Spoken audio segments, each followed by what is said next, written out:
ఇప్పుడు వాస్తవానికి ఎవడన్నా పోయొచ్చిండు హైదరాబాద్ నుంచి వెళ్ళాడికి తగిలితే వాళ్ళ దృష్టి ఏడ తగులుతుంది, కానీ ఆడికి పోనోని దృష్టి ఏడ తగులుతుంది? ఏం తెలివి అది? ఇక అటువంటి వాళ్ళు ముఖ్యమంత్రులు ఉప ముఖ్యమంత్రులు అవుతున్నారు. ఏం చెప్తాం మరి మనం?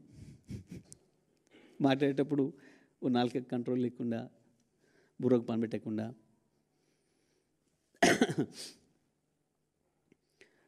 రోజు వస్తే వచ్చిపోయేటోళ్ళు వందలాది వేల మంది అక్కడి నుంచి వాళ్ళు హైదరాబాద్ను చూసేది వాళ్ళు. ఏమంటాం మనం? నరదృష్టి పడింది అని అంటాం చాలా విషయాలలో.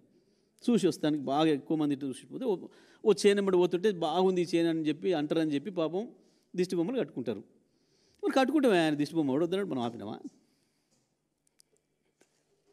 పిచ్చి మాటలు, తెలివి తక్కువ మాటలు, మైండ్లెస్.